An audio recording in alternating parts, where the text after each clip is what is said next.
On est dans un schéma qui a été prévu par le président Kabila et sa majorité. Ça fait 16 ans qu'il est à la tête de ce pays.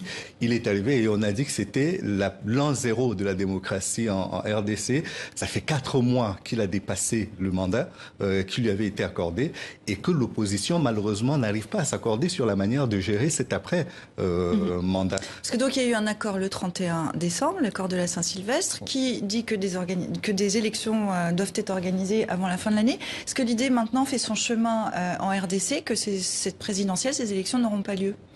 L'idée, c'est qu'on arrive à organiser des élections à la fin de l'année, c'est-à-dire au plus tard en décembre, le 19 décembre 2017. Mais on est très mal parti parce que il n'y a pas suffisamment de moyens pour le faire. Il n'y a pas d'entente au niveau des partis politiques. Rappelons quand même, Jean-Pierre Bemba était le président du MLC. Ce parti s'est liquéfié complètement. Aujourd'hui, l'UDPS, qui était incarné par Étienne Tshisekedi, est en voie également d'implosion. Et là, devant le président et sa majorité, il ne reste qu'aujourd'hui que les organisations de défense des droits de l'homme, comme les différentes associations qui appellent aujourd'hui au respect de la Constitution et autres. Et donc, finalement, il n'y a aucune force politique véritablement constituée qui représente une alternative au président. Et alors, finalement, comme la communauté internationale n'a pas une vraie emprise sur Joseph Kabila et qu'il a 2 voisins très importants qui le soutiennent encore, l'Angola et le Rwanda, si ces voisins-là ne sifflent pas la fin de la récréation, il y a peu de chances que la situation évolue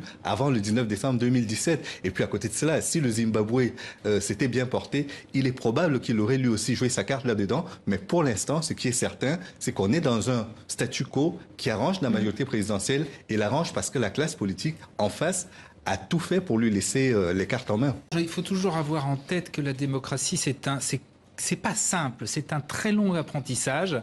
Si on revient déjà aux sources en France, il a quand même fallu à peu près 1 siècle et demi pour qu'on arrive à une république à peu près démocratique en France, et ensuite avec beaucoup d'accidents, etc. Et que quand il y a un régime autoritaire, une dictature quelque part, ça fait du mal, bien évidemment, c'est par définition antidémocratique pendant la période où dure ce régime autoritaire, mais ça fait du mal aussi longtemps après. Quand vous regardez le nombre de pays, par exemple, je ne sais pas, regardez les difficultés qu'a la Tunisie, regardez la Syrie où l'opposition n'a jamais réussi à s'unir contre Bachar al-Assad. Je ne parle pas de pays comme la Russie qui n'ont quasiment jamais connu la démocratie. C'est compliqué la démocratie, c'est compliqué à organiser, et surtout quand justement ça n'a pas été préparé, quand il n'y a pas d'apprentissage. Juliette ? Un certain nombre de philosophes, Souleymane Bachir Diané par exemple, pensent que seule la violence actuellement est possible, une solution possible en République démocratique du Congo, mais une violence libératrice. Il y a plusieurs sortes de violences. Nos révolutions... Ça, mais... Non, mais bon, c'est quelque chose, un propos désespéré. C'est-à-dire, on souhaite tous, évidemment, des passages, des transitions démocratiques. Mais ça se fait pas comme ça, en tout cas. Contrairement à ce qu'on a pu voir au Burkina Faso